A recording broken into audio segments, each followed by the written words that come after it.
And we're live. Hello. Hello. La, la, la. Hello, all. Welcome. It is Thursday afternoon, Generational Change. I'm Jen. I'm Peter. Yeah, it is Thursday afternoon. And we've got some very interesting stories to talk about today. Yeah, I mean, the gist today will be talking with, I think it's Andy, yes? Andy Lee Roth. Andy Lee Roth. Lights the menorah. I don't. David Lee. I know, but I don't think, okay. No, Yeah. they're not related. No. As far as I know. So we're going to be talking about Project Censored, State of the Free Press 2024. It's this book, and it comes out every year. And this is an organization that evaluates what they consider to be undercovered or not covered stories that by mainstream media that are important, that should be covered. And it's really interesting. And how they compile it is cool because they actually, it's so well sourced. That's the thing about this. Like, this thing has notes for its notes. But college students, along with research mentors, like whoever professor or whatever they're working under, do a ton of the research for all of these stories. That's who does it. And so at every story, it says who the student researcher was who did that particular story. It's just really, it's cool.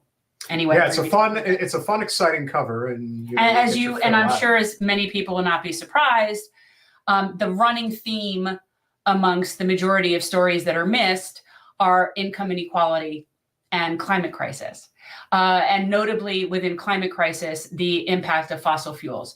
Those are a lot of the themes of the stories that don't get any coverage, and we know why. So we were going to talk about the merger that was not between Spirit and JetBlue. I happen to be a fan of JetBlue. I think it actually is probably the best domestic airline, and of course Spirit is the worst, but we all know why they merge. It's just, but they're not allowed. No, they're not. Well, why were they rejected is the question. That I'm not sure. But little breaking news. Oh, Double K. Double K. We love you. Darling lady. We love you so much.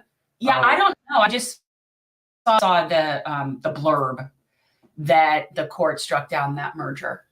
So I don't know what I'm assuming that it's monopoly related, but again, I don't. That is so not my area. We will cover this post guest communication because he is here early and there's no reason to keep him. No. But unfortunately, breaking news, Bibi Netanyahu says he has told the U.S. that he opposes Palestinian state in any post-war scenario. Uh-huh. We keep telling you what this is, and you keep pretending it isn't. So, you know. Yeah.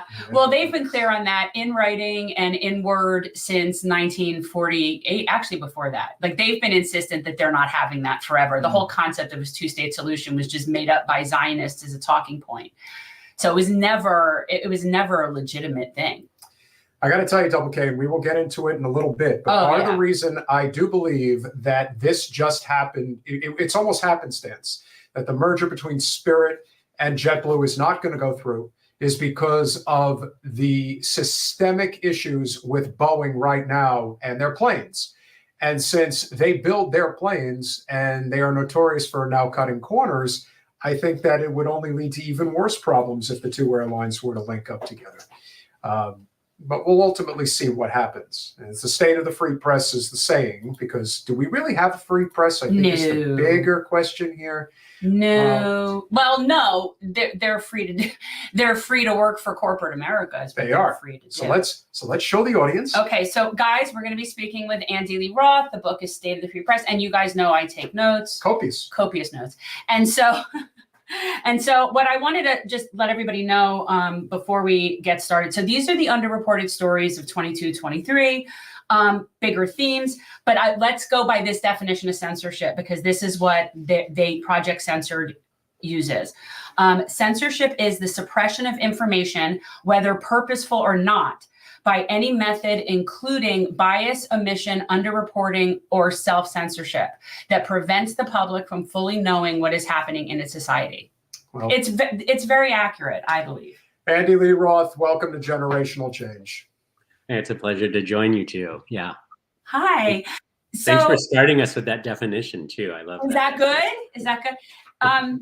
Well, I just think that, it's one of those things that it's like a catchphrase, just like so many things are shouted out as catchphrases. And I always say words have meaning, and it's important to understand, like, when somebody does something that maybe their employer doesn't like, they're not necessarily being censored, right? Like, I just think that we need to just be clear what we're talking about when we say censor. We're not saying people not necessarily being allowed in certain circumstances. And when it comes to news and journalism, a lot of people in the United States say censorship here? Really? You know, like, we don't have that here. That's something that happens over there, right? In Russia, in China, wherever. And so one of that definition evolved. It goes back actually to the founding of the project in 1976, and Carl Jensen, who founded the project, came up with the core of that definition. But it's evolved over time to encompass realities that are different now than they were in the 70s, right? And the idea that we need a 21st century definition of censorship to take into account new realities, like the importance of digital communication and the reality of algorithmic censorship as a new form of gatekeeping. The other thing about that definition that sometimes flies by for people, but I think it's really important to focus on, is that definition that we use at Project Censored focuses on the consequences of censorship as well as what censorship is. Yeah. And so the consequences are in terms of our inability to be truly engaged in a meaningful way because we don't have the information and perspective we need to be good community members and active, engaged citizens. And so, without sounding like too much of a cheerleader for the organization I work with, I think it's really important to think of censorship not only in terms of what is it, but what are the consequences of it, and to think about that in the broad scope of what that definition lays out. Yeah, that's interesting, because I always say something that gets lost when people are arguing their First Amendment rights. It isn't, and I say it all the time, it isn't just somebody's right to say something. It's our right to hear something. And it's very, very important. Like, you know, that's where people, I think it's about, everybody cares so much about personal rights and not about personal responsibilities. So they just see it from I'm allowed to say whatever I want. And nobody thinks of it like, well, some of us, you know, also want to hear things, right? Like, and one thing that I thought was really interesting this year, like sort of getting into some of the under misrepresented stories, is the overarching themes, which to me were very clearly income inequality or wealth inequality and environmental catastrophe as a result of fossil fuels. It seems to me that those are the key themes of the stories that are most suppressed. Those are certainly those two umbrellas cover a lot of the stories in this year's top 25. And actually, if you went back and looked historically, you would see that, you know, over the 48 years that Project Censored has been producing story lists, a number of stories would fall under those. And I think that's not coincidental. It's also not necessarily a reflection, I should just say at the outset, of like the project's biases, right? The stories that we're going to talk about today have been vetted and identified, vetted, and ultimately selected by a group of about 300 people. So it's not a kind of a singular monolithic understanding of what's important or what's not being treated. The thread, I think, that unites those stories, right? Stories on economic inequality and environmental degradation, is they're both stories about things that go wrong every day, rather than things that can be compressed or simplified into a single dramatic event. Yeah. And we know that journalists working under deadline pressure, with the values of the profession that put a high priority on novelty, are oriented to dramatic, kind of self-contained dramatic events. And when we talk about kind of the grinding consequences of economic inequality in the United States or around the world, you can personalize that, but there's no single dramatic moment where suddenly everyone, right, you know, almost 50% of the country became, you know, lower than middle class or something, right? So one of the project's judges who helps us assess each year's story list is a Canadian named Bob Hackett, who started Newswatch Canada. And he has this great line that I think sort of is like a key that helps unlock the door and open up the understanding. He says for corporate news media, news is about what went wrong today, not what goes wrong every day, right? And so when we're talking about stories of environmental degradation or wealth inequality or systemic racism, a number of other topics, they're things that are happening on a day-to-day basis and affecting ordinary people on an everyday in their home way, but they don't necessarily make for a dramatic television spot. And that's part of the problem in terms of on the coverage side of the issue. Yeah, they like a logo. Yeah. Andy, I've been paying close attention. Journalism is something that I studied when I was in college. I didn't major in it, but I took numerous courses in it. But I never saw anything come to the forefront like it did in 2016 with Bernie Sanders. The corporate media made a point to discredit anything that he said, never show anything that he says, and all the while, everything that you're talking about, the environment, income inequality, healthcare, the economy, foreign policy, and so forth. It all came together, and his message was populism from the left, which, as we have seen for many a generation, going back to, obviously, JFK's assassination, that they will move heaven and earth to stop real free thought that would be beneficial to the masses at large from ever reaching a crescendo where change could actually happen.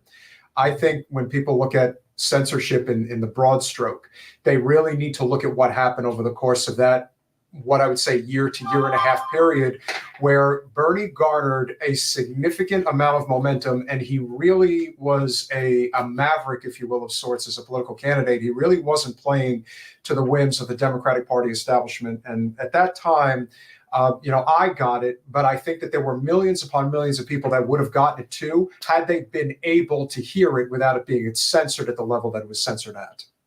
Yeah. I think, we're heading into what will be a tumultuous election year for sure. And it's useful to look back and glean lessons from previous cycles.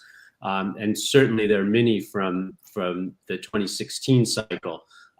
Just picking up on what you say, right, it was corporate news media who have essentially marginalized Sanders and the Sanders campaign. It was independent news media, and Project Censored covered this story as one of our top stories in that year's yearbook. It was independent news media who basically broke the story that the DNC made a backroom deal that they would run Hillary Clinton, right, as their nominee. And that was in face of all kinds of polling evidence showing that, especially among young people, Sanders was polling so much better than Clinton was. But again, that story of basically DNC people saying it's all right. If we want to go close the door, light up cigars, and decide who the nominee will be, we can do so. Oh, yeah. It was independent journalists who covered that story and broke that story, not their corporate counterparts. One more parallel on this, third-party candidates in this country. We have a two-party system, or probably a broken two-party system, if we were to go into my personal opinions. But there will never be viable third-party candidates if news outlets don't cover those third-party candidates. And I just want to give a shout out to Democracy Now!, the independent radio program Democracy Now!, who one or two election cycles ago, and they'll probably do it again this year, when there are the debates going on among the candidates, they run a parallel program with all the third-party candidates included in the debate, who are typically excluded because the RNC and the DNC run the debate platform as a televised phenomenon. And so, again, back to definitions of censorship, things that interfere with the free flow of information and perspective that we need to be fully informed. Third-party candidates won't be viable if the American public don't know who they are and what they stand for. Yeah, well, they like to have circus. They like to have political circus. It's so much more interesting for most people to watch than an actual debate. I don't ever watch the debates because they haven't had actual debates since, I don't know, League of Women Voters, maybe. Yeah. But I mean, like, this is just nonsense. I mean, so a real debate among serious people having a discussion of policy, that wouldn't sell. The ratings would be horrible. They can't have that, you know? So, however, I think if there was a, let's just say, fast forward, 8-9 months from now, and there is a situation where there could be, even if it's covered on independent media, between RFK, Dr. West, Jill Stein, possibly, a Libertarian Party candidate. Is there a no party or no label? Well, no labels. I don't know. But point being is that if we are able to have that type of a debate, I am pretty confident in saying that would probably be extremely substantive. Yeah. Mm-hmm. And you would see a diversity of perspectives on domestic issues, on foreign policy, that simply won't appear when we have the two-party candidates, whoever they end up being. That's been made utterly clear. Like, there's a brilliant, senior thesis, PhD dissertation waiting to be done by someone who would go back to look at the Democracy Now! Debates as they broadcast with third-party candidates and compare the range of perspective and diversity of policy potential raised by third-party candidates compared to the relatively homogenous. And to me, this just reiterates something that I often say about news media, and maybe media more generally, is when we lack a diversity of ownership and producers, it's not surprising that we find a lack of diversity in content, right? Although it's difficult to kind of establish, my training is as a sociologist, and so it's difficult to establish the precise causal linkages from ownership to content. In some cases, you can do it. When Jeff Bezos owns the Washington Post, those causal linkages are a little bit easier to suss out. In other cases, it's more difficult, but you can definitely see broad patterns when you look, as Project Censored does, not on a 24/7 news cycle, but on what we call 5212 news cycle, right? We look at kind of what happened over the last 52 weeks and 12 months. And the project has been around long enough now that we're able to look over a period of decades and see these patterns in kind of blind spots and blockaded issues and marginalized voices. So let's get into some of the stories. I mean, obviously, as I'm going through, we often cover labor here. It is one of the biggest topics that we do. And so clearly that was one of the issues, but I didn't have any idea, even to the extent that it was undercovered, and we cover it, right? So that's what's really interesting. But would you say that the labor issue was one of the larger issues in terms of economics that happened last year? Well, union organizing is a big story over the last, I'd say, couple years, a huge story. It's one that I believe it is an example of a broader phenomena, I think, where independent news outlets begin covering wildcat strikes a couple years ago. Independent news outlets begin covering the range of new unions being created through successful votes. And that coverage, in effect, forces the corporate news media to at least produce something about that issue. Now, what they produce is often a kind of a pale, watery version. Yeah. And so the story, one of our stories this year is about how unions won more than 70% of their elections in 2022. And those victories were being driven primarily by workers of color. That second part of that story is missing from the corporate narrative. Oh, yeah.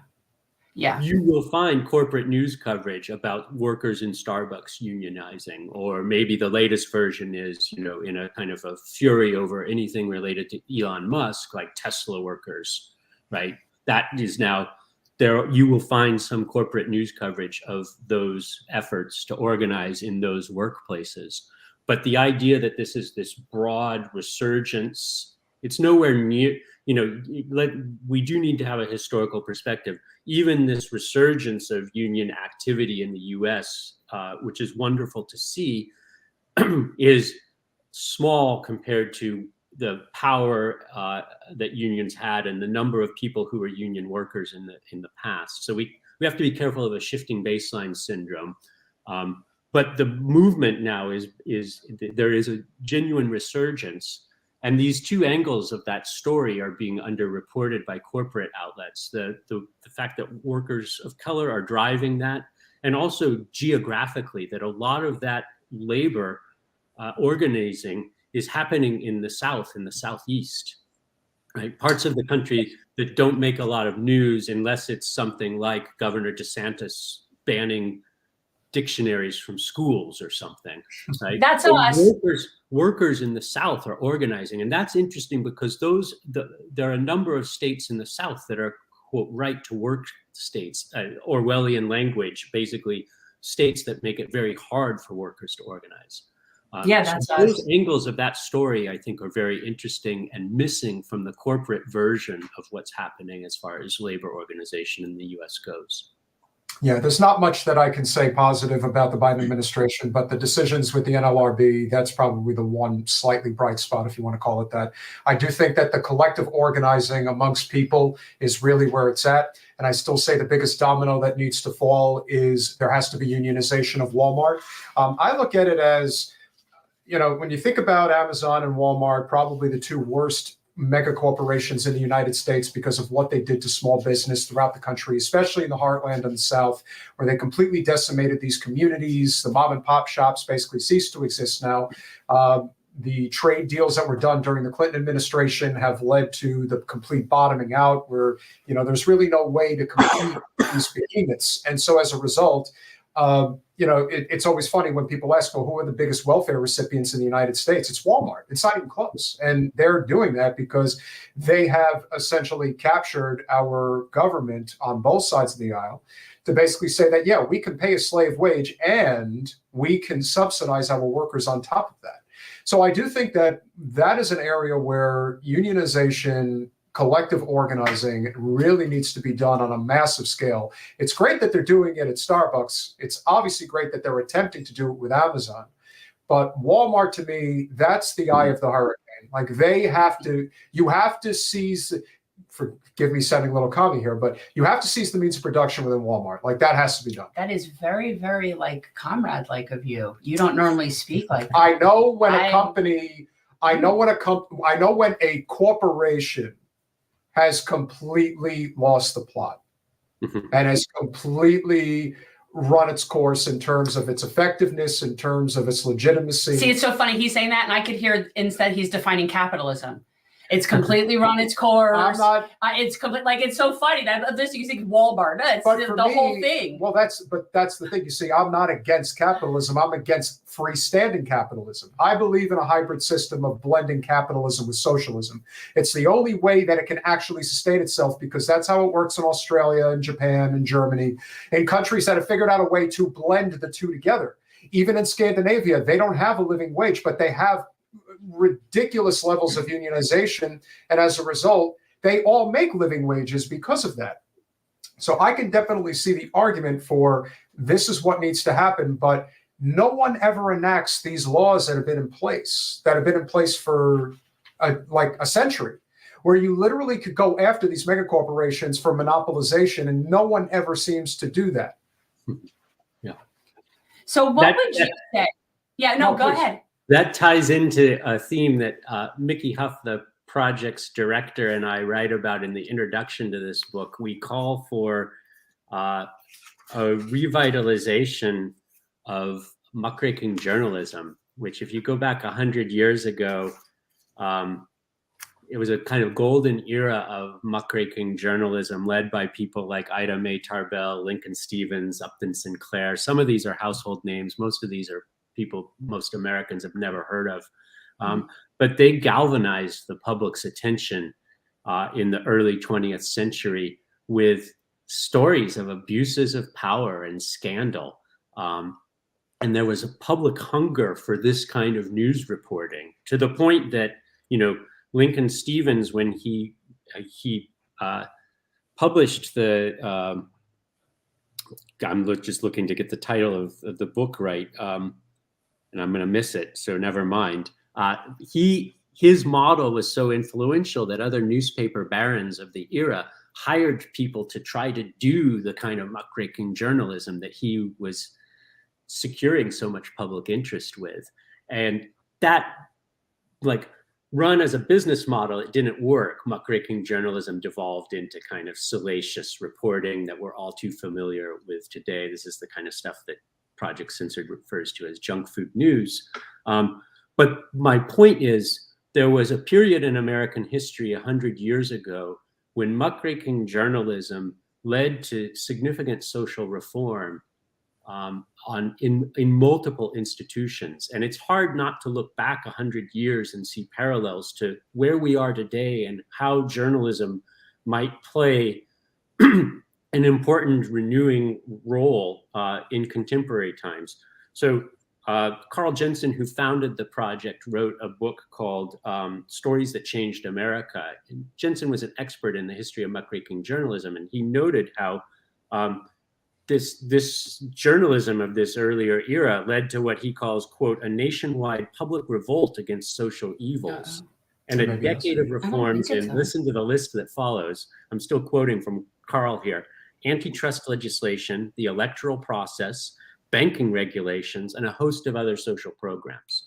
All those reforms of the so-called progressive era in the 20th century were partly driven by independent journalism that galvanized and mobilized a public to demand change. And so, you know, if we're talking about, like, what would it take to see Walmart workers unionized, I think part of the answer is public support for that.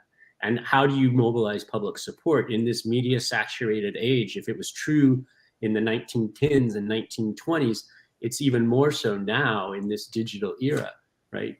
Good news coverage of these topics has the potential to galvanize even a cynical, distracted public. Which is why corporate news doesn't cover any of this, and which is why they don't pay people to cover this, and independent news people are out there doing the best they can to get the information out there as it's being shadow banned and censored. Like, we are totally censored. Like, this channel, shadow banned, we were demonetized for a while. We're now back to being remonetized because we talk about things. I mean, our first year I did a telethon for Julian Assange. So we've been on the hit list for a really long time. And it's definitely so I notice it firsthand what it feels like to be censored. Yeah, there's also there's also little clues here and there when it comes to how many likes, how many comments, and then how many actual views the videos get. It's like, it's so clear that they've put us in a corner. So one of the things you talk about, though, is about how the big tech companies, I mean, one of the biggest things is the tech companies in collusion with the government, which we did see to some extent with friend of the show, Matt Taibbi, was on here, talking about the Twitter files. And so we know that this happens, but getting back to the big stories, what do you think is something that everybody should know happened and know about, but nobody knows about? Well, I think one of them ties in directly, and that's fantastic that Matt was on the show talking about his Twitter files. That's one of our top 25 stories. His reporting on that is one of our top 25 stories this year. In a related story, I'd give a shout out to Alan McLeod at Mint Press News, who is the source for another of our stories, how big tech companies like Meta, Google, Microsoft are hiring former US and Israeli intelligence officials to work at those big tech companies. And I love this. So this is a scary story in some ways, but as a piece of journalism, I love it for a couple of reasons. One is how McLeod sourced this story. He has contacts. He's one of the head investigative reporters at Mint Press News, and so people talk to him, and he started hearing stories about systemic hiring of intelligent ex-intelligence officials by these companies. And what he figured out he could do is he could track this, he could document this by looking at LinkedIn and other job networking sites. So part of what I like about this is, a sociologist who, like, I've spent my life studying news and how news stories are put together. It's Alan's sensibility as an independent investigative journalist that there's something there. And then he figures out something that, like, almost anyone has access to. You don't need a press credential to have a LinkedIn account and to see. And people, what do they do on LinkedIn? They put their education and employment histories there. And so he just went and looked at a bunch of these people who listed themselves as currently working at one or more of these big tech companies, and saw distinct patterns that documented what people had told him anecdotally to begin with. Now, forget what I like and don't like in journalistic reporting. The gist, the point, the sharp point of this story is, as McLeod writes, as Google or Meta or whoever hire more and more former CIA officials, the concern is that those companies will start to think like and see the world through the lenses of those agencies. And if we're talking about, platforms like Meta, which of course owns Facebook and Instagram, Google, YouTube, and others, these are outlets that we increasingly rely on for distribution of news. But these outlets have zero commitment to journalistic ethics. They are not journalistic outlets. Zuckerberg has testified before Congress that they don't do journalism. They don't do public affairs content. And so they don't see themselves that way, and therefore they have no ethical commitment to those concerns. And that's deeply troubling for anyone who believes, as I do, that, if you imagine sort of what are the pillars that hold up democracy, right? I believe journalism is one of those pillars. There are others we could talk about too, and they're all under attack right now. But if journalism is one of those, that pillar is being undermined, and people are attempting to, if not knock it over, at least replace it with these tech platforms that, again, have zero commitment to journalistic ethics. And I'm not talking about that in the abstract. I'm talking about the principles championed by, say, the Society of Professional Journalists, that journalism ultimately should challenge powerful positions, that journalism should serve the public interest, and that journalism should be transparent and factually sourced.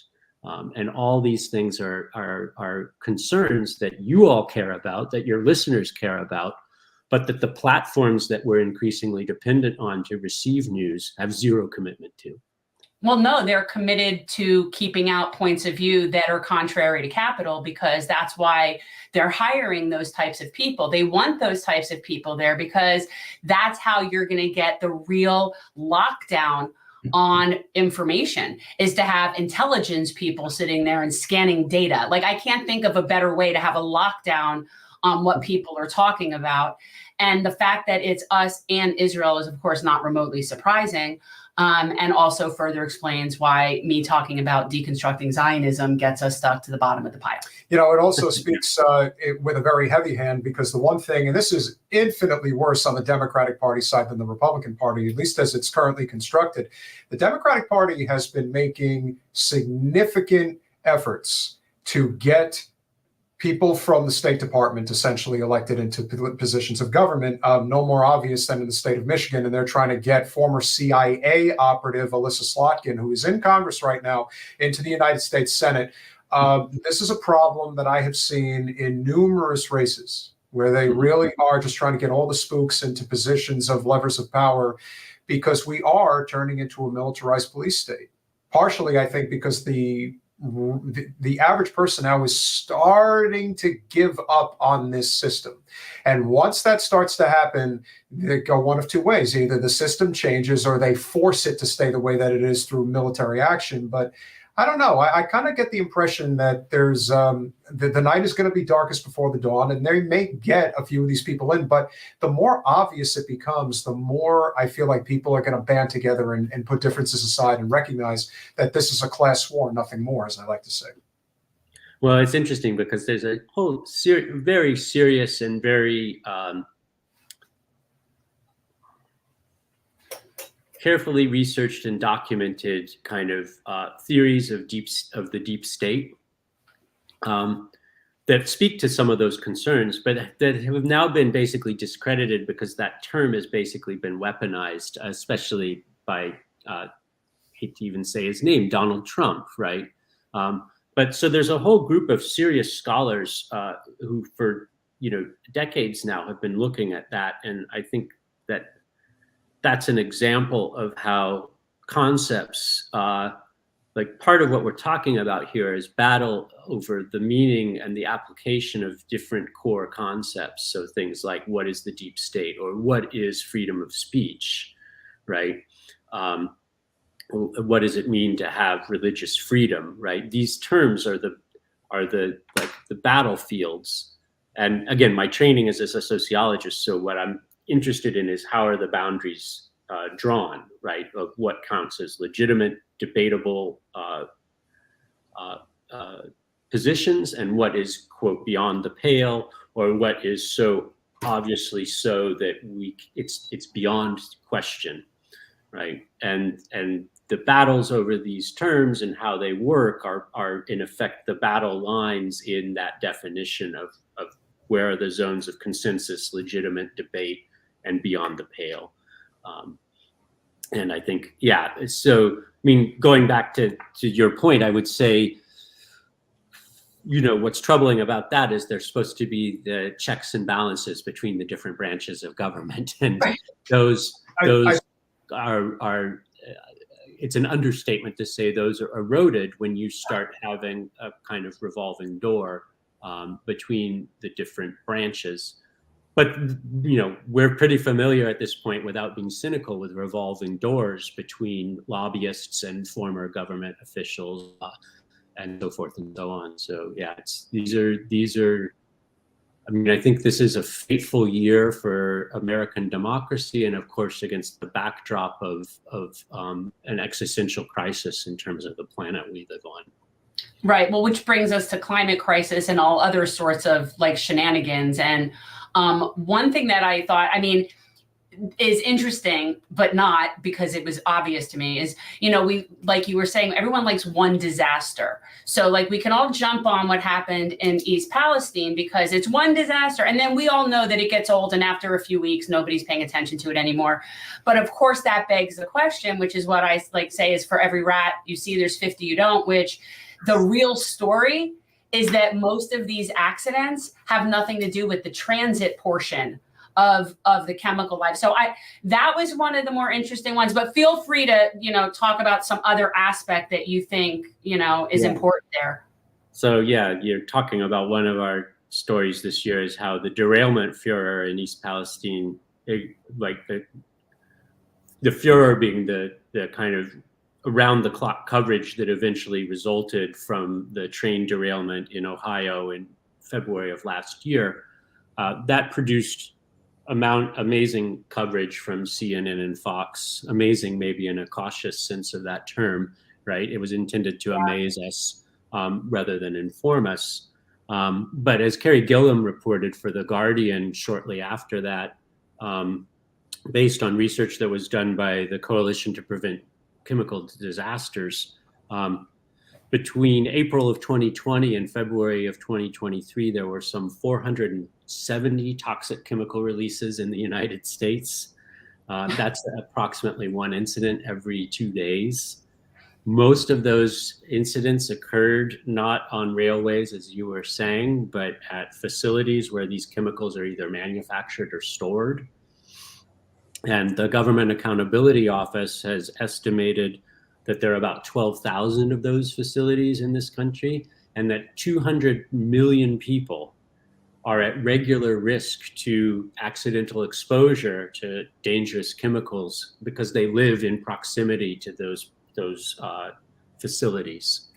So this is another example of what I'm talking about, the contrast between what went wrong today, a train derailed in Ohio, right, in February, if we were talking in February of last year, a train derailed in Ohio and it devastated that community.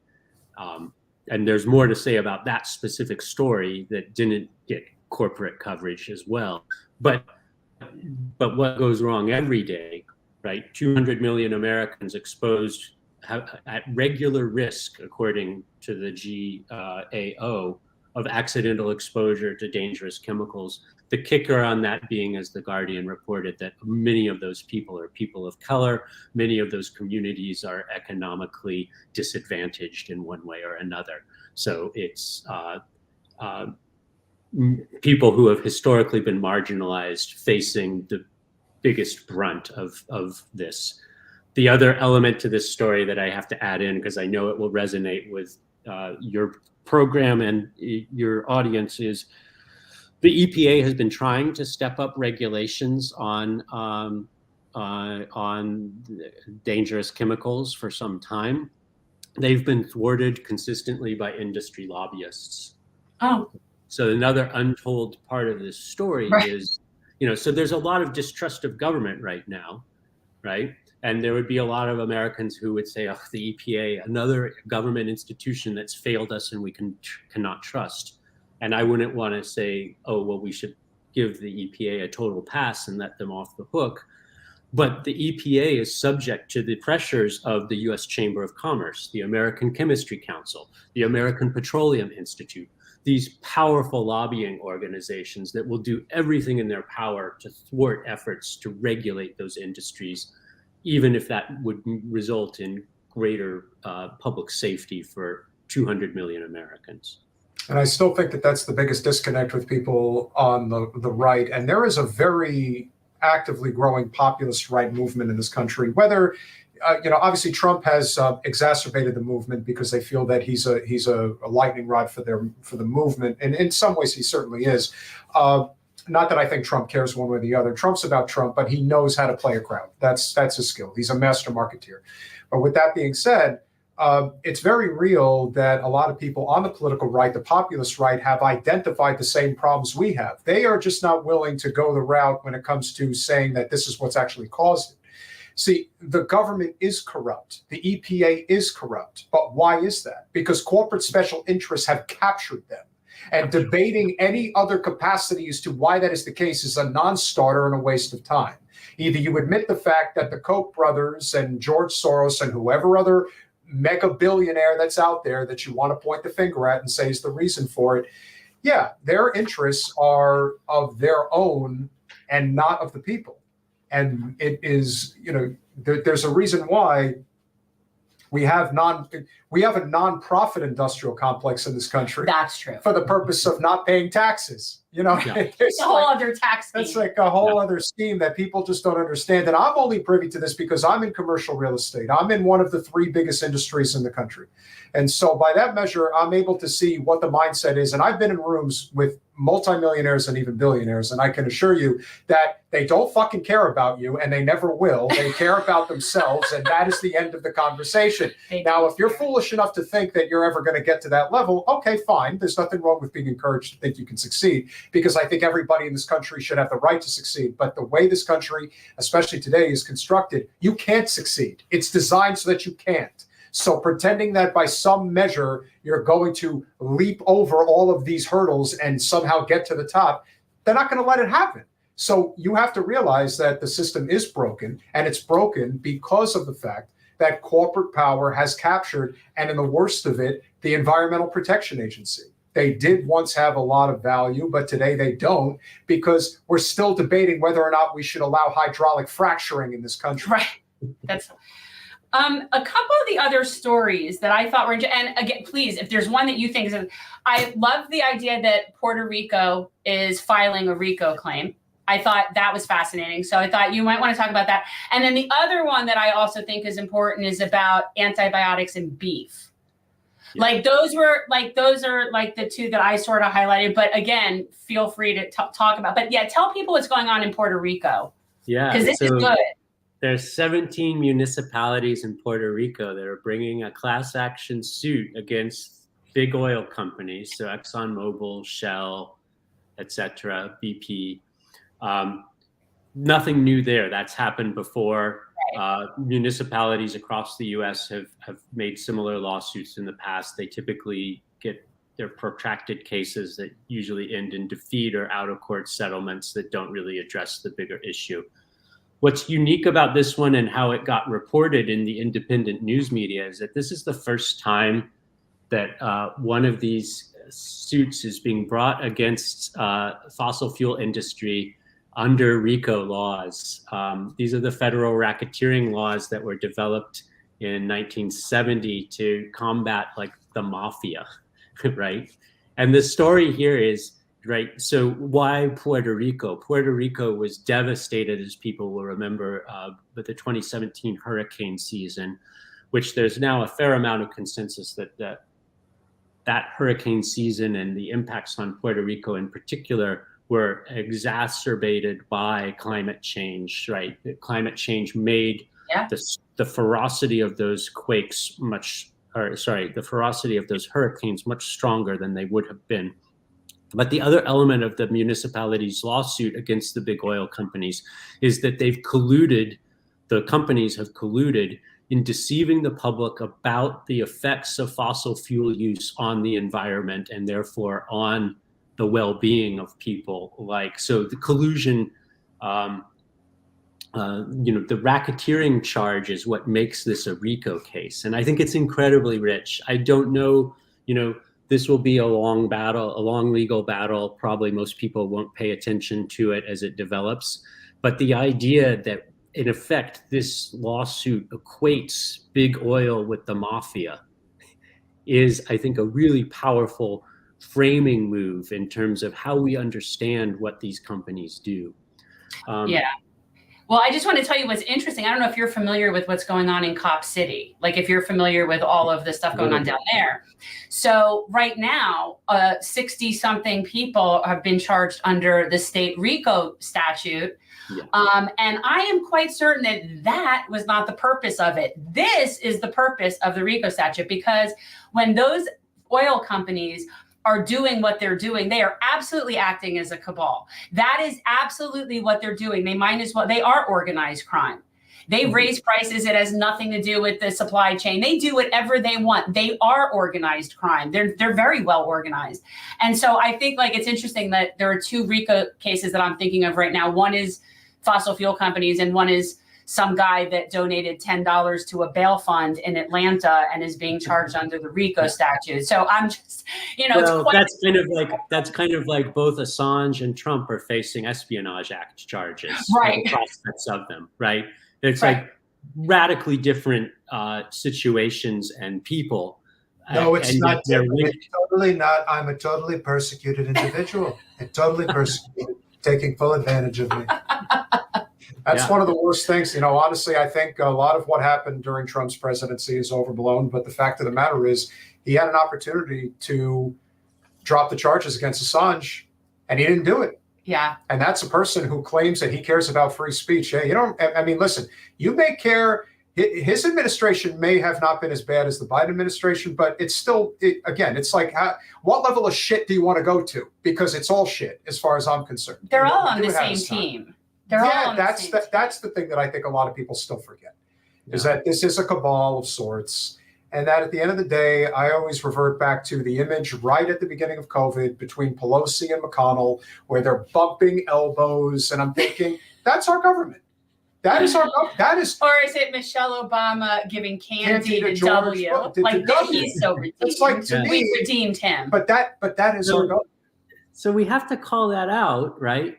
But we have to do it in a way that doesn't feed people's cynicism and therefore justify their disengagement. Fair. Right? And I feel like it's the same thing with news. We have, what Project Censored is in the business of critiquing the corporate news media when they fail to provide us the kind of news and information we need to be active and engaged and informed. But a lot of people hear that as all news is full of shit and not worth paying attention to. That's not true. That's a deadly message for our democracy, right? That's what the most conservative, the most radical, extreme conservatives of this country want, is a completely disengaged, uninformed public. because then we can be led around by our noses.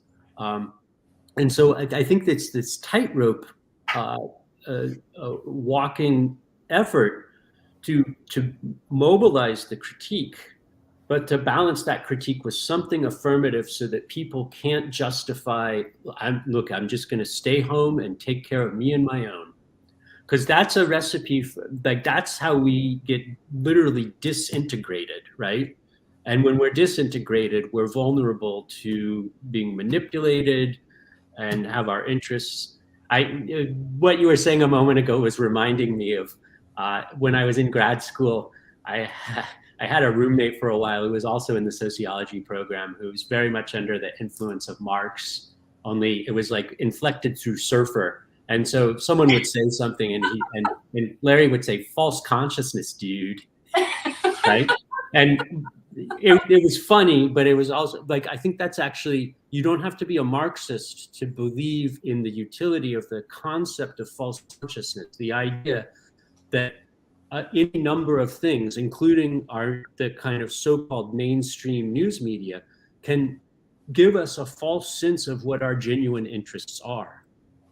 And I would add to that, I think that's, first of all, that's an important point in its own right. But then a footnote to that, an important footnote to that would be, I think a lot of the corporate news media is designed to have us think in these very restrictive categories about who we are, that we are basically consumers. Being political basically means once every 2 or 4 years we vote. And that when we vote or think about our political lives, we put ourselves in a red box or a blue box.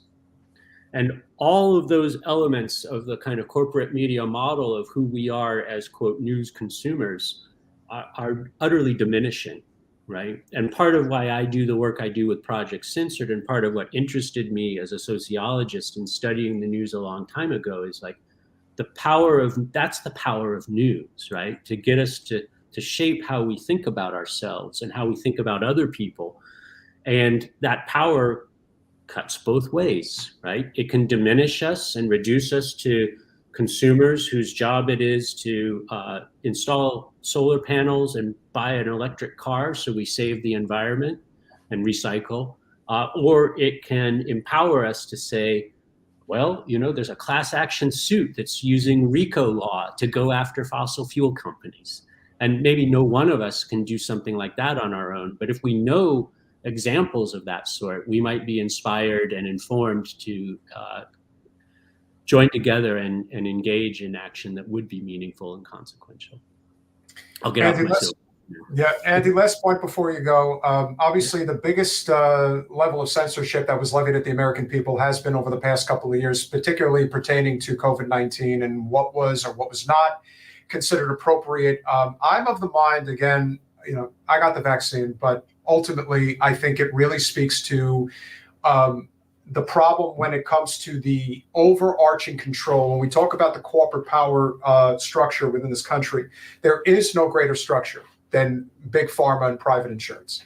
There's a reason why we are one of only 2 nations on the planet that allows for pharmaceutical advertising. There is a reason why we are the only supposedly functioning democracy in the world that doesn't have universal health care.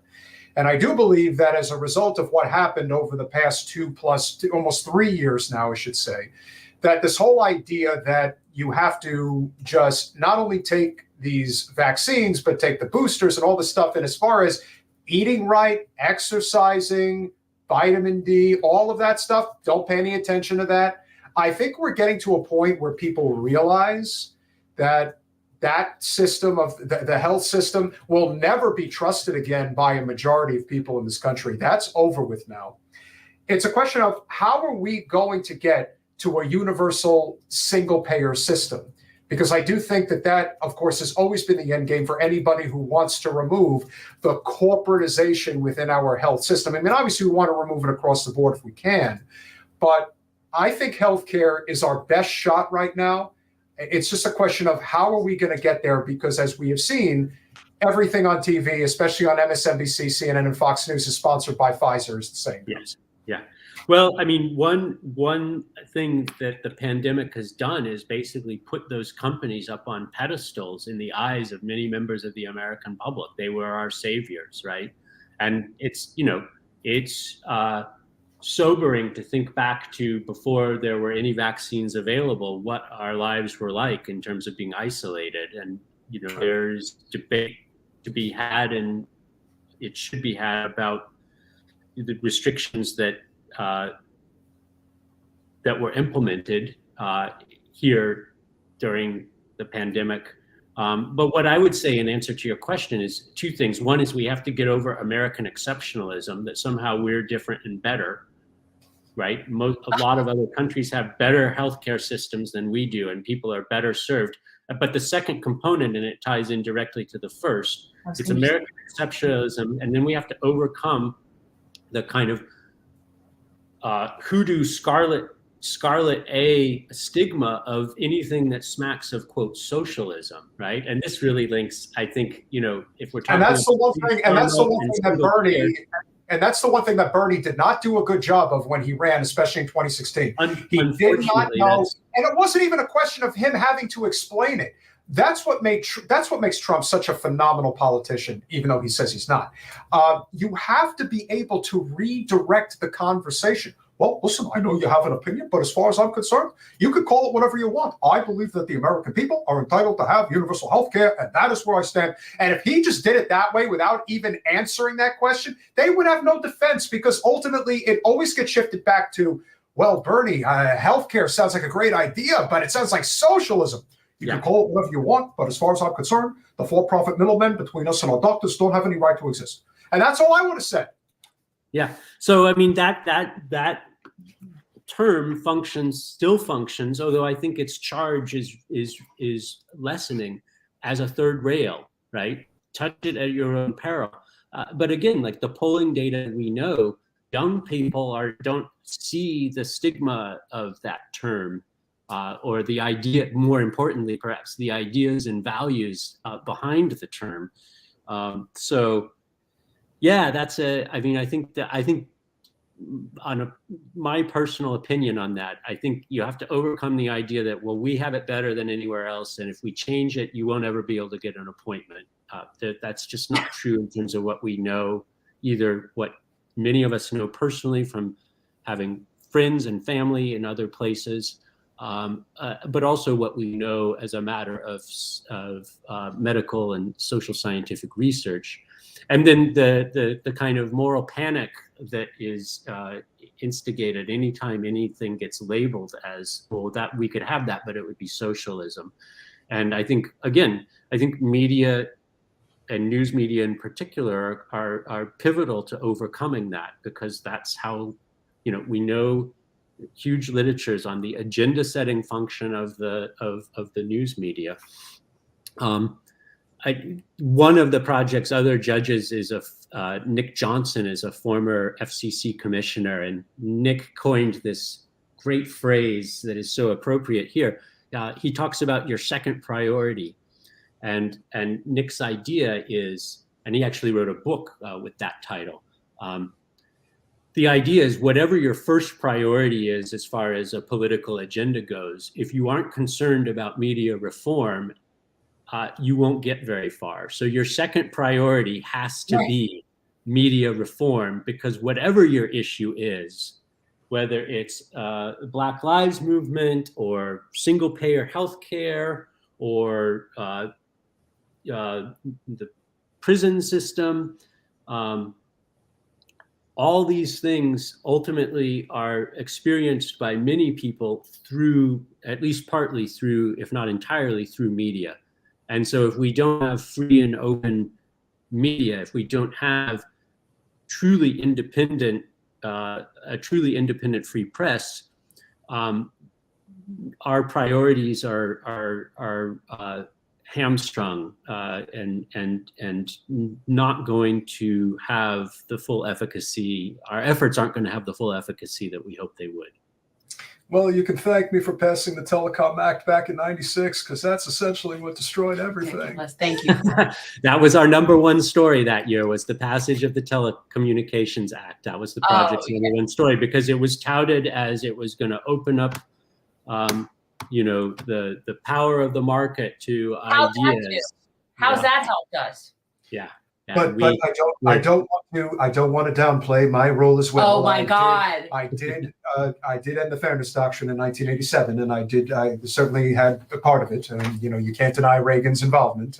He was certainly the appetizer, but Clinton was definitely the entree. No question about it. Andy, how can people find your work, get involved with anything that you're doing? It's truly been a pleasure having you on the show today. Thank you. ProjectCensored.org. Although we're critical of them, we're on the social media channels. You can find us on X, Twitter, or whatever they call themselves, Insta and Facebook. We also have a weekly radio show that people can find on 50 terrestrial radio stations across the country, and also on most podcast platforms. So, and yeah, you can ask for the book at your local bookstore. Sales of that book directly support the project's critical media literacy programs for young people, which, without sounding like we are the world, you know, like, I believe that young people are going to be the future. And if we don't prepare them with critical media literacy skills, all our futures look a little bit more dark and dim. If you haven't had a conversation with Thom Hartmann yet, I hope that you will. I think that there is, I think you are the left populist that we wish Thom Hartmann really was. Oh, well, thank you. I'll take that as a compliment. You just we keep pushing. Like we're gonna get him. We're gonna get him, because he knows the truth. He knows he's on the edge. Yeah, he wants to be there, but he's scared, and a lot of people are scared, and understandably so. But the night is always darkest before the dawn, as I say. Thank you so much, guys. Get over to Project Censored. Thank you, Andy. It was nice to meet you. Yeah, so nice to be on the show with you all. Thanks. Have a good one. Bye now. See you later, buddy. Great conversation. Yeah. And of course, not only, you know, do we have these, you know, these guests that come on that maybe not everybody recognizes the name.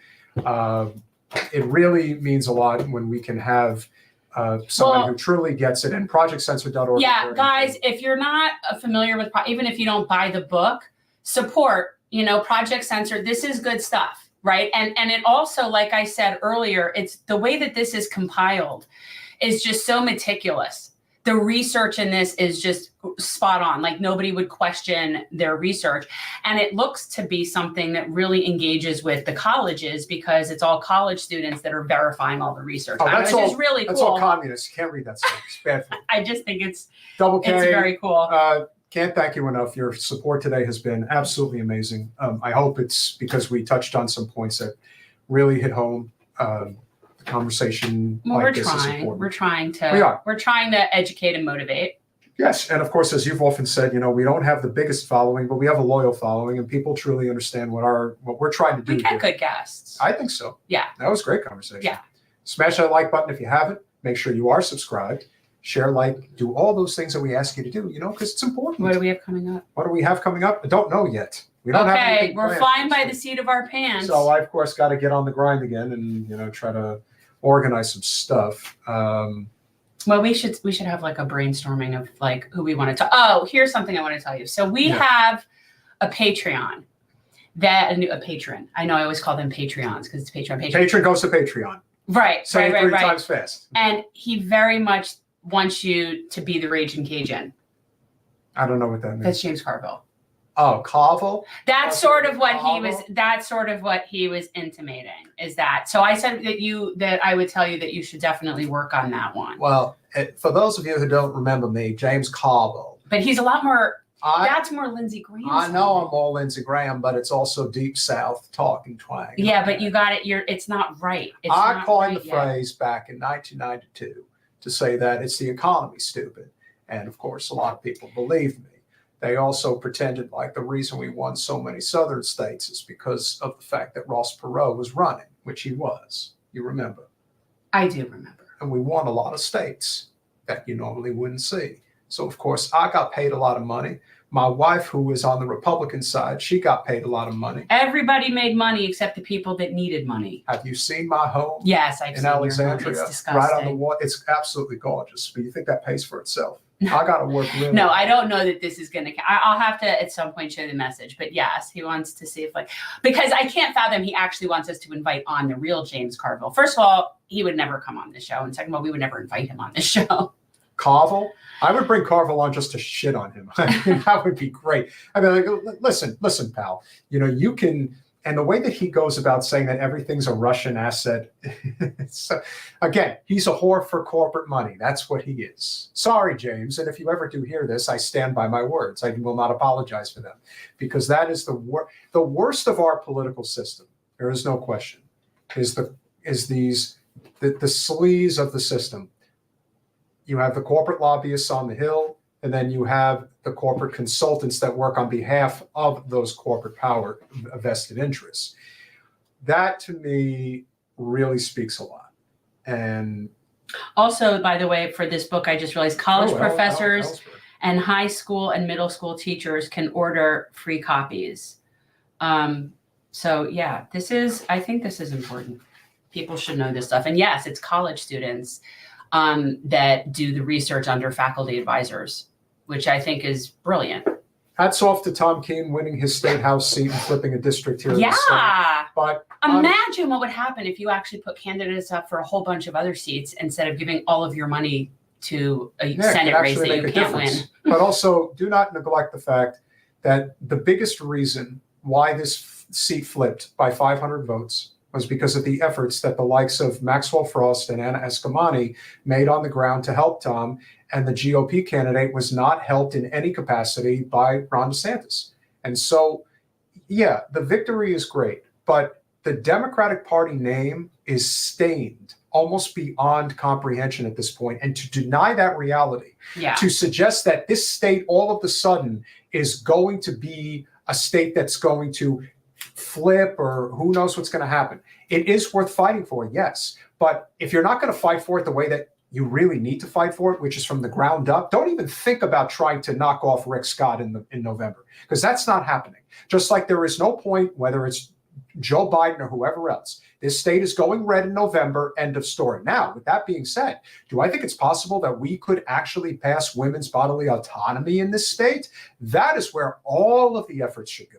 All of the effort should be not into worrying about whether or not. And into getting viable state house people in. Sure. I agree with that 100%. Like any potential viable seats. And, they pass them up all the time. Our state party doesn't do anything about that. But let's remember that if you want to get people to the polls, if you do this from the angle of we're the Democratic Party and you need to support women's right to choose. No, just fight for women's right to choose. It worked in Kentucky. It worked in Ohio. It worked in Kansas. It worked in Montana. And you know why it worked? Because there was an independent ballot initiative that allowed people to vote for the issue that mattered to them, and they still voted red on top of it. So if you attempt in any way to frame this as a Democratic Party issue in the state, if you think it's not possible that they could F us over in the process, trust me, it can happen. Because I can assure you, I think we would agree, that DeSantis is a complete Napoleon in almost every way. He is going to tell people to vote no on that ballot initiative. And the people on the GOP side are going to use this as a frame against the Democrats to say, don't fight for the Democratic issue. Fight for women's bodily autonomy and fight for that issue. Fight for state house seats. That is how these changes could actually happen, where you have an infrastructure in place where a really solid candidate, maybe in a few years, and Eskamani, would have the opportunity to really cause a stir. That's how it's going to happen. It's not going to be Debbie Mercoso-Powell taking out Rick Scott. That's not happening. No. That's, with all due respect to Debbie, she's a nice lady. She is a nice lady. But, and it's just frustrating because I feel like strategically, it's just another waste. Strategically, it's just a miss. Yeah. That's what I think. But yeah, I mean, to me, just in general, if somebody doesn't win their own re-election for a congressional seat, the idea that they would then run for a statewide seat when they couldn't even hold on to their congressional district just seems not strategically sound to me. Yep. So We are going to cover Bernie Sanders' Senate resolution story that came out the other day. And unfortunately, this is probably not much of a surprise, senators overwhelmingly reject the resolution, which could have imposed conditions on billions the U.S. sends to Israel. Oh, they're not going to do that. No. So the measure was confirmed in the Senate, 89-11. I mean, I would really like to see what the vote would look like if it was done in the House. I think we would all like to know what that vote would look like. The only GOP senator who crossed over to vote with Bernie Sanders, of course, was Rand Paul. Pretty much everybody else is just a stickler. We all know that in the House, the one person who has spoken up very vocally about what's going on has been Thomas Massie, which is kind of interesting, too, because Thomas Massie is a very staunch supporter of Governor DeSantis. I think that has more to do with the fact that they were in the Freedom Caucus together and they just kind of stick together. But this is a very big problem. Senators overwhelmingly voted against the motion late on Tuesday, would have demanded that security aid to Israel be frozen unless the Department of State, well, just say the State Department, but it is Al Jazeera, so it's from, I guess it's how it's framed in other countries. Produces a report within 30 days examining whether Israel has committed human rights violations in its campaign in Gaza. You think? What do you think, Jim? I think that every day that every person in our body of government stands strong on the wrong side of this is one more day that should be added to their sentence when they're tried for genocide and war crimes. 72 senators voted to set the resolution aside versus 11 who backed it, easily clearing the simple majority needed to kill the resolution in the 100-member chamber. The vote was forced by Senator Bernie Sanders, an independent who... But yet, here's the problem I have with this. It's almost like one of those things like a kente cloth tails. It's like he's putting it up there knowing damn well it's not going to pass. And yet he still didn't call for a ceasefire. So I don't understand. So you're wanting to condition aid, but you won't call for a ceasefire. It's akin to, which we did not talk about, what my understanding of the Joe Biden 100-day speech, wherein the word Palestinian was not mentioned, Gaza was not mentioned. And I just find that unbelievable. But this is the same thing. So Bernie Sanders is putting forward this resolution, knowing it's not going to pass, but somehow trying to get points. Sanders' resolution was filed under the Foreign Assistance Act, which allows Congress to direct the state to provide a human rights report and other information on any country receiving U.S. security assistance. Well, it seems that that's the case in every country but Israel. And they can do whatever they want. And so now we're going to play you a clip so you get an idea of just how bad this really is. Now, a vote against this resolution, which I have a hard time really understanding, it says, quote, I don't want more information. I'm going to vote against this resolution. I don't want a report from the State Department. I don't want to know how U.S. military aid in Israel is being used. I don't want to know what responsibility the United States may have for this humanitarian disaster. This is what I'm saying. I want to keep my head in the sand. I don't want to see what's going on. But that's what I've been saying for a long time. Every single person in Congress that is on the wrong side on this is willfully ignorant. The information is there. They know. They just don't care. They can actually look at pictures of these babies and not care. They don't care. And so and he knows that they don't care, which then brings me to the fact that this is all theater. And that disappoints me very much about Bernie, because here's the thing, just like an attorney, you don't ever ask a question in court that you don't already know the answer to. You don't put up a bill when you don't know whether or not it's going to pass. He knew damn well this wasn't going anywhere. So this is performative theater, and that just pisses me off. And on top of everything else, you look at and this is something that Ryan Grimm, who we're hoping will be able to get on the show next week, he even said, and Ryan Grimm is really connected in D.C., and he said, I understand that there was going to be ridiculous, over-the-top backlash post-October 7th because of the fact that most people are uninformed. But I thought it would get to a point where maybe a few thousand babies slaughtered would get people to wake up. You now have almost 15,000 that have been slaughtered, and people are still not waking up. And that is shocking to him. We're so far past that number. I do not understand why we keep focusing on this number. I don't care whether you say it's 27, 28, 30. It doesn't matter. It doesn't matter. They're starving and they're having disease. Right. The chain of events is in motion. And I want to reiterate this point. And Sam Cedar covered this. They had somebody on who, a doctor that was specifically talking about this, that in Gaza right now, they're seeing children dying of cardiac arrest. These children, 7 years old, 7 years old, 8 years old, 9 years old, these kids out of complete lack of sleep and malnourishment and complete fear, just that they don't sleep and they live in fear, that there are now several reported cases of children having cardiac arrests. We're scaring them to death. That's what's happening. And he knows it and they know it and none of them care. And frankly, Mr. President, no matter what your view on this terrible war may be. It's not a war. Agree with me, you don't agree with me. See, this is where he's We cannot bury our eyes in the sand. The reason as to why this resolution must be passed today is that right now as we speak, hundreds of thousands of children in Gaza, innocent children, are starving right before our eyes. We cannot turn away. We must act. What the vote was on yesterday was to have the State Department do a study on whether or not Israel was violating international law and human rights. You don't need a study. We see it. We know. You know it. We don't need a conviction. And everybody who's out there who's covering it, and frankly, I don't care if it's ridiculous. A bunch of grifting assholes that are making money off of this. It is what it is. And we know who they are, and some of them I absolutely despise. Point being is they're still covering it in broad daylight. They know what's going on, and you hear it from the Israeli State Department constantly, how they admit that they are committing a genocide, that they do not see, and remember, they're always going to use the name Hamas in front of Palestinians because it's how they can justify what they're doing. Like Norman Finkelstein said with Katie Halper the other day, could you imagine the reaction if Hamas said we were mowing the lawn in Israel?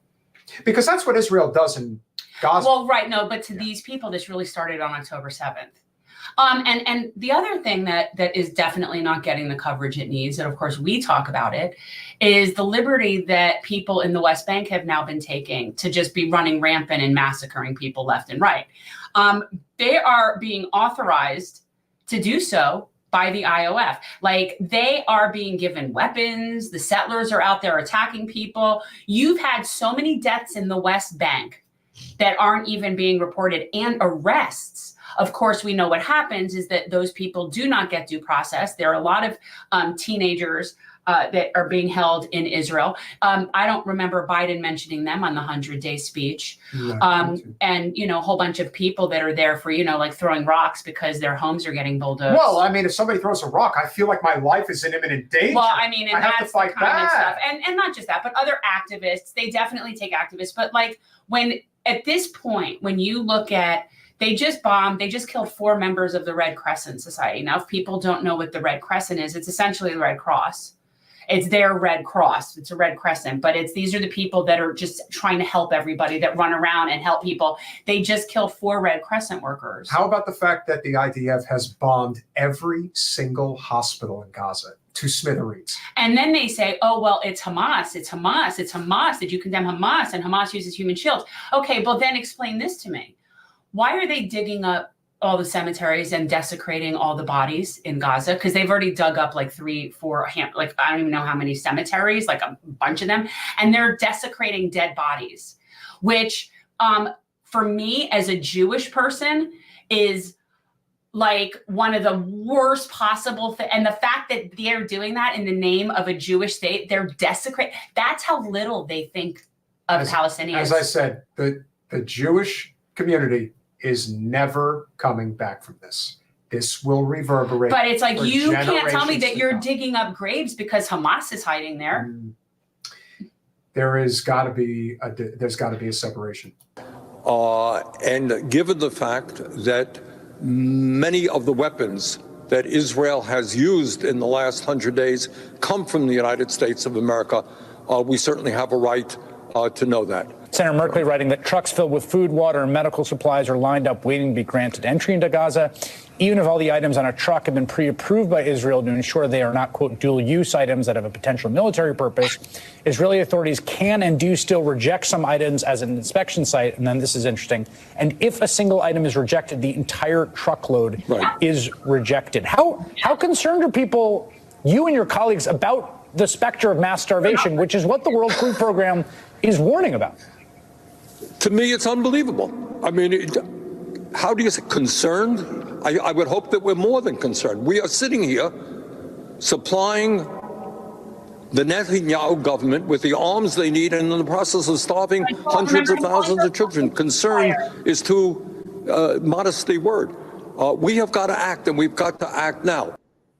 Yeah, people, the stuff that's being sent there, the supplies, the humanitarian aid, it's not getting in. Israel's not letting it in. Now, Qatar, apparently, I don't know how, was able to get in 5 truckloads of medical supplies. Now, 5 truckloads for a population of 2.2 million is like nothing, but somehow Qatar was able to get some medical supply, 5 truckloads of medical supplies in. Other than that, the aid that we're sending in, stuff coming through the border at Egypt and Rafah crossing, Israel's not letting it in, people. There's thousands of trucks lined up in the desert. And that's right. And if they reject one thing, and they could reject something like, hypothetically, a toolkit. There could be a toolkit in there because these people are having to dig out themselves and with their hands because they're not allowed equipment. They're not allowed heavy equipment. So let's say somebody sends in a toolbox with a toolkit. That whole truck of supplies could get totally discarded because those tools could be used as military weapons. You know, the thing that I realized with Bernie giving his speech, as well as speaking to Chris Hayes on MSNBC, is that you could hear where Bernie was speaking in the Senate, in the dome area of the Senate, when he was speaking. The rotunda. I call it the dome, whatever. The rotunda. Bernie was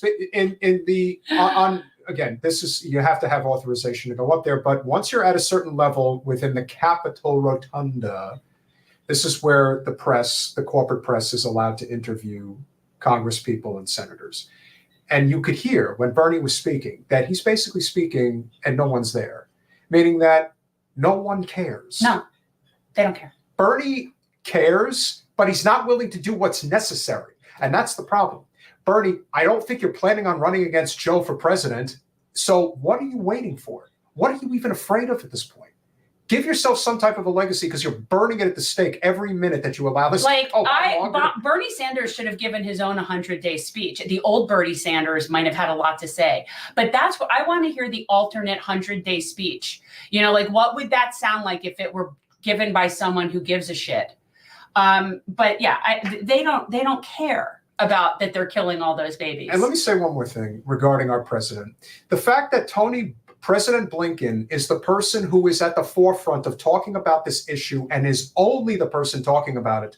The fact that the president of the United States doesn't have a damn thing to say about this, and you want us to re-elect this guy for another 4 years, and you know he won't make it. But see, even if they, let's say, like hypothetically, that original hypothetical we had where they slip in somebody like a Gavin Newsom at the convention, and so whatever. I am saying this right now. I don't care who it is. That genocide Joe Stink, for me, taints anybody else that the Democrats put up. Because no one is going to speak out against this. And so it doesn't matter who you put up. I will not vote for this. And when everybody asks why, it all comes full circle to one universal truth, that if you still don't get it, that's on you. Our government is captured by corporate special interests, and there is no greater corporate special interests to the billionaire class, particularly the Jewish billionaire class, which makes up a majority of the billionaires in this country, and that is the state of Israel. And what they say goes. You think Bill Ackman's the only one? He's the only one who's stupid enough to put himself out there in public, which is why probably every billionaire behind the scenes is telling him, could you shut the fuck up? No, because the truth is when you have that, that's fuck you money. He don't care. What do you care? What's going to happen? What? And by the way, what are your a little something that we haven't covered, and we don't really have time to do it today, but Bill Ackman, you know how his wife was caught doing plagiarism and it was so obvious that he's the biggest fucking hypocrite walking the planet right now? Well, that's not enough. It turns out that he actually was found liable for almost $400 million in insider trading. You can't make this up. And this is the arbiter of moral authority, of academic integrity. Now, and again, the thing about Claudine Gay, but Cornel West is the real problem. He's the problem. He's the real problem. Claudine Gay, and again, I'm so tired of hearing people talk about like the censorship. Was it race? Was it not race? It doesn't really matter. The reality is that if the powers that be didn't already want to get rid of her, they wouldn't have been looking for that shit because she would have been. And so that's the thing. Like they didn't want her there anyway. And I do think it has to do with her identity and her area of study. No, I don't agree. You don't have to agree. I think it had everything to do with the fact that she wasn't willing to walk the line. That came later. They were already seeking to oust her based on a lot of things. A lot of the powers that be were already looking for an excuse. That just brought in the Jewish money behind their already witch hunt against her. Big dumb animal, thank you so much. And yes, we are a suppressed channel. There is no surprise that we're a suppressed channel. They don't want us. Because we're talking about this. This is real news. This is stuff that matters.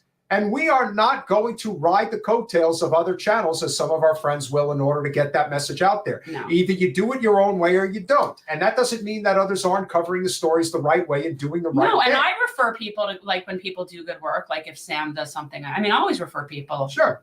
When people do good work. But it does speak to the greater issue here, which is we are trying to get the message out, much as our guest Andy Lee Roth had mentioned today. We have a censorship crisis in the United States. And that includes censoring speech from somebody like Donald Trump. You cannot start with one and expect it not to go to everybody else. Because anybody in this country who thinks that Donald Trump is a bigger risk to our nation than Bill Gates or Mark Zuckerberg or Elon Musk or especially Jeff Bezos, I don't know what to tell you. Well, he just offends their sensibilities. But the idea of that they're going to stop him by keeping him off ballots is just so apropos to the Democrats because they really have no other ideas. And what's so interesting about it. But why don't they have it? Well, they just don't care. No, they have ideas. They know everything that people want done. They can read the polls. I don't need to point this out. They know things that would make them popular. They don't care enough to do it. They just have to sit there and make sure that they're not as scary as the other guy, which they can't even do that now because the other guy didn't commit a genocide. So, Can't sell it. And it's only going to get worse. Like, I will never get over this.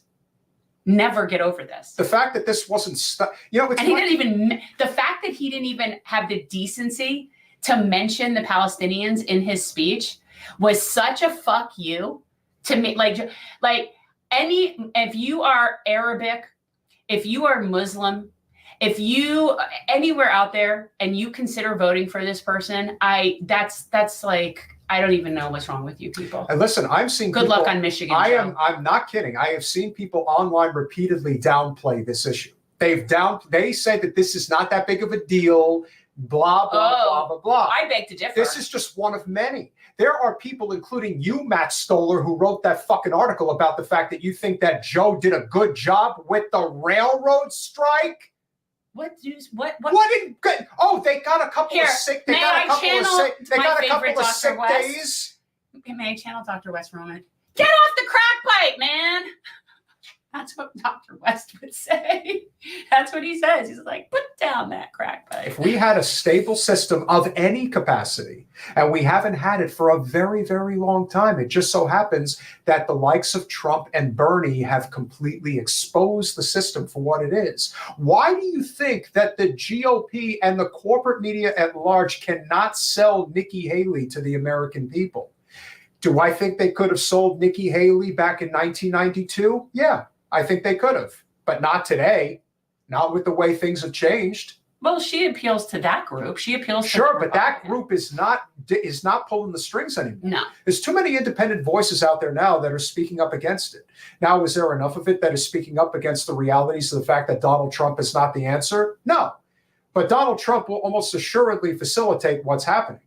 And I could tell you that there is a person, I'm not going to name them, but There is a person who is in Democratic operative politics in the state of Florida who thinks that Jen's the problem, that she's the problem. Well, yeah. That you're an anti-Semite. I'm an anti-Semite. And I'm also, apparently being watched by people that work for Israel security. Yeah. Well, you knew that was, I told you about the people that started following you from Miami. Yeah. It was just obvious. It's like, oh my God, the IDF is following Jen. Please do. Please do so. Maybe you'll learn something. The worst thing that could happen is Jews like Jen, who were raised in Miami as Zionists, start saying, yeah, it's bullshit. Then they really have. Well, they're not liking it. It's like somebody's exposing all our dirty little secrets. And yet I have yet to have a Jew on this show that we've interviewed that didn't confirm my story about how I was raised about Arabs. We've all had the same story from all different parts of the country. Whether it was, think about everybody we've had on this show, every Jewish person, whether it's Rabbi Rosen, whether it was Kate Bogan or Miko Pellet or any of these people, we were all sold the same talking points from all different parts of the world. And it was all a bunch of horseshit. Guys, I would like to get your opinion on the streamer Counterpoints. I've heard of the guy. I haven't watched him. I haven't listened to him, but he's got a pretty big following. He wants to talk to Jen about Israel-Palestine, and he thinks that we're going too far. We're going too far. We're going too far. I've gone too far. You have no idea how far I'll go. I almost feel like when someone says I've gone too far, it's almost like really prodding me to go far. Like that's like telling me to calm down almost. Well, like, do you tell me to calm down? Well, Sable wants you to calm down. Just know that these things can appear out of anywhere. I know. Yeah. No, I am fully aware that I am. I don't blame you. I don't blame it. I watch Sam. Let me tell you something. Sam has been very, very good to me. Yeah. Okay. And I am a very loyal person, and I've spoken with him, and I find him to be extremely reasonable and thoughtful about most things. And then there's things I don't agree with him on, but he puts out a lot of good content. Him and Emma do good work. You know who else was a Russiagator, as sad as it is to say? Amy Goodman was a Russiagator as well. And part of the reason that they played along with any of this shit is because the fact of the matter is, it's all about access. If you do not walk that party line at least a little bit and go along with whatever the overarching narrative is of the time, you will be shut out completely. But that is why eventually they're going to lose, because they cannot define a narrative that doesn't involve screwing over working people in this country. It could be Russiagate. It could be Ukraine. It could be Israel. It could be the environment. It could be you got to vote for Joe, otherwise Trump. Eventually, they're out of good ideas. It's not going to work. No. Because if you're not talking about universal health care, if you're not talking about a living wage, if you're not talking about ability to collectively bargain and form a union, if you're not talking about ending endless war, if you are not talking about the fact that we are in a country where income and wealth inequality is at the highest it's ever been, and it's only getting worse. See, this is exactly correct. And Andrew, I would also add to that, Biden should have also relocated the embassy from Jerusalem back to Tel Aviv. Yeah, he could. So like I would even add, there's definitely a whole bunch of things that he could have done that would have been within the purview of within the neoliberal acceptable parameters, and he when you start talking like this, you don't like my music, is when I don't engage you and I don't listen to it because it's bullshit. That is not what happened. Now, you could say people were indicted because there is illicit business dealings that go on all over the world. That includes Hunter Biden's illicit business dealings with Ukraine. That includes Eric Swalwell literally having a Chinese campaign. No different than every other oligarch in the world. Join the club. So we all buy elections. Hillary Clinton saying about Julian Assange, can't we just drone bomb this guy? Again, this is not... I agree Putin interfered in our elections. Why not? All the rich people around the world probably interfere in our elections. You don't think they have bots and different things that they can do to get out whatever their information is? Interfered in what capacity? Just putting out information. That's what they think. You put out information. Yes, you know what? So do a lot of people. So does the K-Hive, which I still think is like a bot that isn't a real person. You know, like there's definitely groups that do that. There are 3 countries on this planet that matter. Ours, Russia, and China. Everything is a proxy in between. Europe is a proxy for us, just like Africa is a proxy for both Russia and China. So is other parts of the world. I'm not going to get into like minutia about Putin and any of that. And I definitely do not know enough about Brexit. I don't. We've had people on to talk about it because I don't really know. And everything in between. But again, it is the rejection of oligarchy around the world. And unfortunately, oligarchy rears its head in the neoliberal framework. That's how it's always been done. Yeah. And there is a reason, we didn't even bring it up with Andy, but the fact is there has been an exponential rise in libertarianism in the United States, which obviously drives our friend Steve Grumbine nuts. But the truth is that happens as a result of a rejection of the centralization of everything in our society, because that's what's happening. I would suggest that people who don't like interference in our elections, that you concern yourselves a lot more with the corporate takeover of our entire election system and less about Vladimir Putin.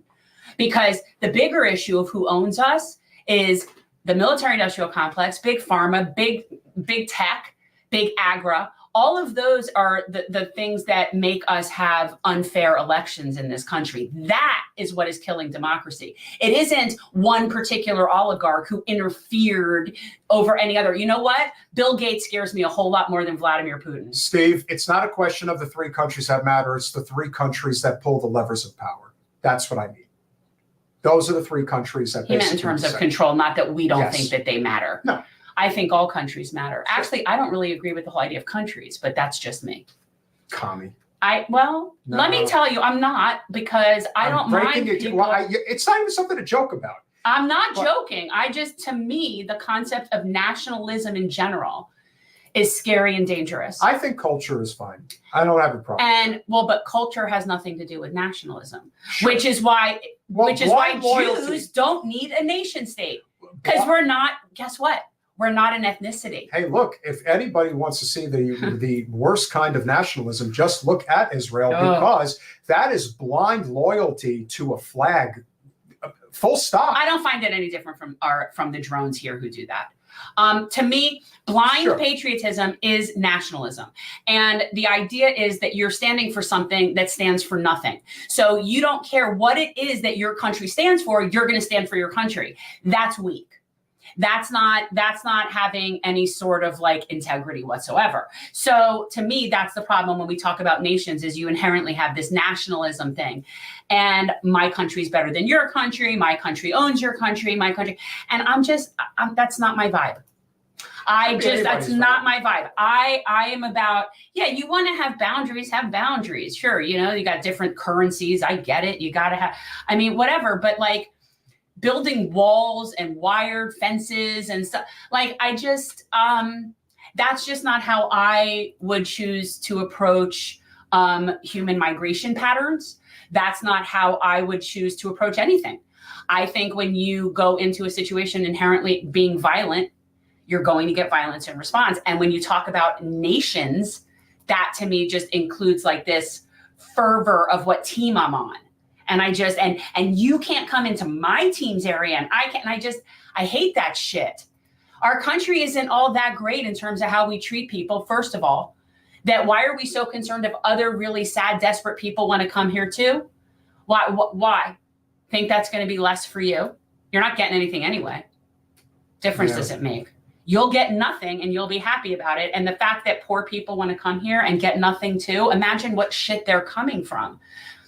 I know some people have no empathy whatsoever. I think that's just kind of baked into the cake now. That's a very Western and American thing specifically. And Steve is right about BRICS. There's no question that is a future movement that is very strong. I'm a supporter of BRICS. I love BRICS. Go BRICS. Go BRICS. Go Yemen. Go everybody who is fighting against the empire, because that's what we're dealing with here. And anybody who would begrudge any other country from wanting to get out from under us? For real. What in the world would make people think that we just get to go around being the bullies of the world for eternity and there's no repercussions and we get to just stay like that? Let's end on a semi-positive note, as it has been brought to many people's attention now. Spirit Airlines is in trouble after the JetBlue deal was grounded. The ultra-low-cost carrier has a big pile of debt, and it has to ground 10% of its fleet in 2024. First of all, it's not a low-cost airline. It's a crappy airline that gets you with fees left and right. Now, I know that there are certain advantages with Spirit if you fly I guess like a certain level of frequency. If you have to constantly travel for work, I think there's like a built-in. I will never fly on Spirit ever, ever, ever, ever again. Neither will I. Ever again. In fact, if it's the only direct flight to some place that I want to go, I ain't going. Seriously. Like I will not fly that airline again, not after the whole Cleveland fiasco. A federal judge blocked low-cost carrier JetBlue's $3.8 billion takeover of ultra-low-cost carrier Spirit. It's like they didn't even call it they didn't say it's an airline. Spirit Airlines this week, putting the smaller airline's future in jeopardy. Probably not a bad thing. The Justice Department sued to stop the merger last month, arguing that the deal would lead to less competition and higher prices. Well, obviously, in his 100-page ruling on Tuesday, late on that. Judge William Young agreed the deal would be anti-competitive.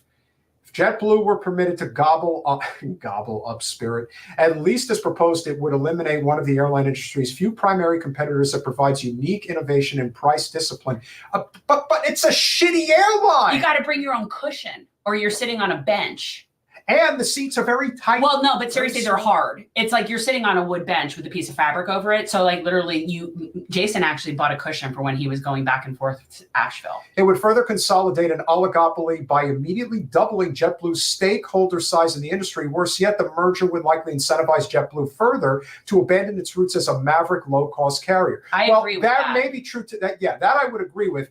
But to even defend Spirit Airlines and its activity and what it does, remember the whole goal of a merger with JetBlue taking on Spirit is to expand their hubs and expand their reach and hence expand their stock value and hence expand the value of their shareholders. And that's it. There's nothing noble about what they're doing. They're not trying to make air travel safer and here's or the thing, better. like, and I'm not going to take up a collection for Spirit either, because the bottom line is if you can't run a successful business, why do you get to be in business? If you can't run a successful business, why should you get to stay in business? But this also speaks to the bigger problem here, which is, of course, we have a system that is designed to only adhere to shareholders. And if COVID taught us anything, if there was an industry that basically shit on people and only cared about their shareholders, it was the airline industry. And the way that they got bought out and were benefited, it's ridiculous.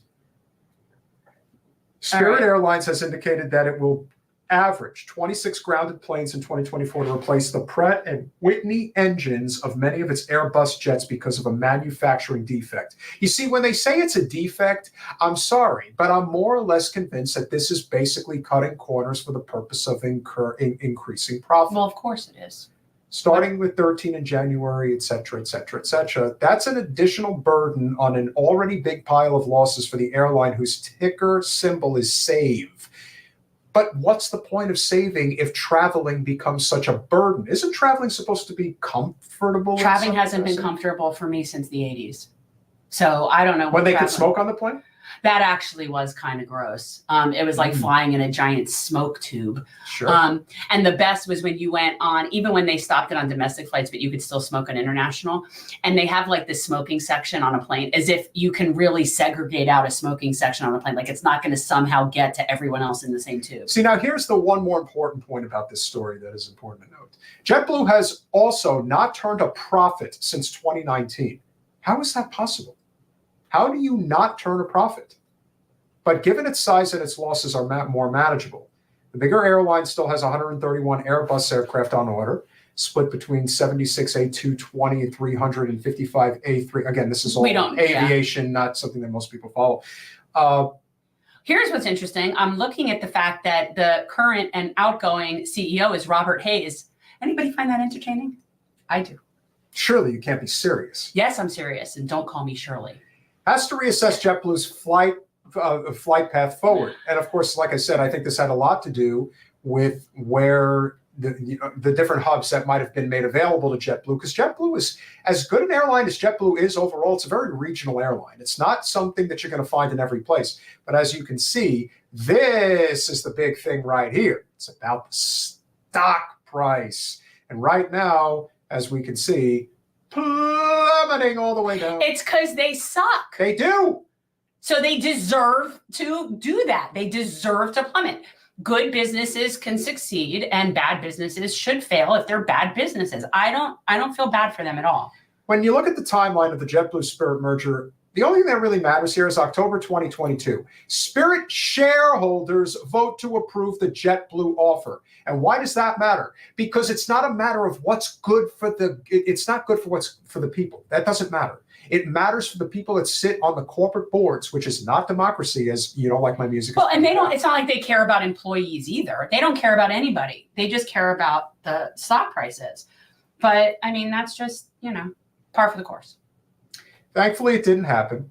I do think that one of the more unique developments in this particular election cycle is going to be the fact that we do have a incumbent president that is almost to a fault a lame duck, which is hard to believe because that rarely happens.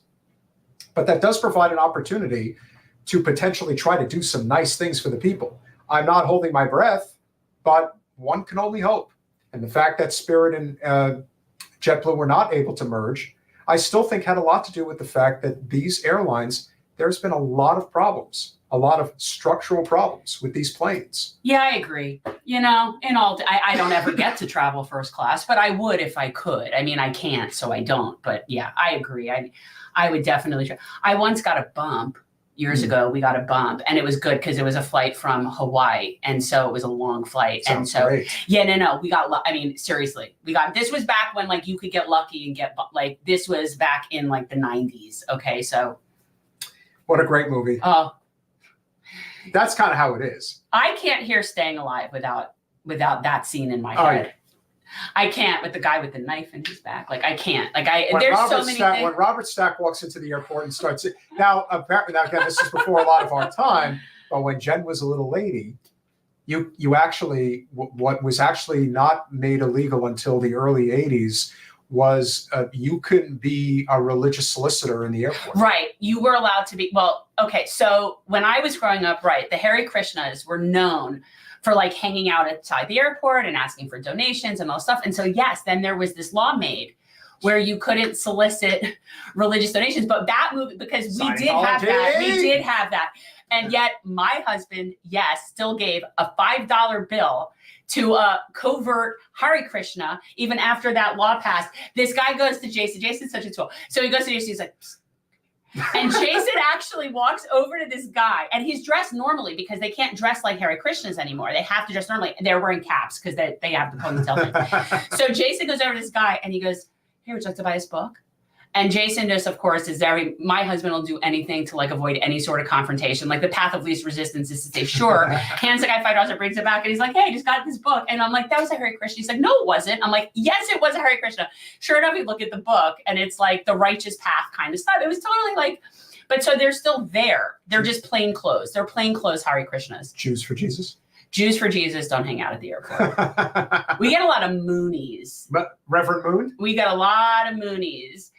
They're usually the ones off the highway with the flowers. Ah. Okay. Well, now you know what to look for. Yeah. Smash that like button, share, subscribe, do all the things we ask you to do. Steve Grossman, JD Party Hat. When I did fly first class, it was back when they still had individual salt and pepper shakers. We had. I remember the turkey sandwiches. I had Chateaubriand. Randall Giovanetti. It was good. Andrew Makashaw. No. Mashkasov. I was getting close. Danny Wyndham, Sable Miner, DJ McGee. Thank you guys for sticking around. Yes, you guys have all been great. But and obviously to Danny Wyndham, Chris Garrett. We'll come up with something good for Monday. Big dumb animal. I know. I'm sorry you didn't get the thing. We can't. You guys know not to count on notifications. You cannot count on notifications. And last but certainly not least, Double K with an amazing support for our show today. It really means a lot. We'll come up with something good, but it'll be on Monday, and we'll see. What date is Monday? Is there anything relevant? The 22nd? No, it doesn't. It's not really relevant. It's not you tried. Any particular day. You tried. We try to make Hey, we already had MLK Day. You're gonna be waiting a while before you get a federal holiday. No, every month there's a federal holiday. Are you kidding me? Yes. Oh, well. Every month there's a federal holiday. Next month's President's Day. That's my holiday, and I'm really looking forward to it.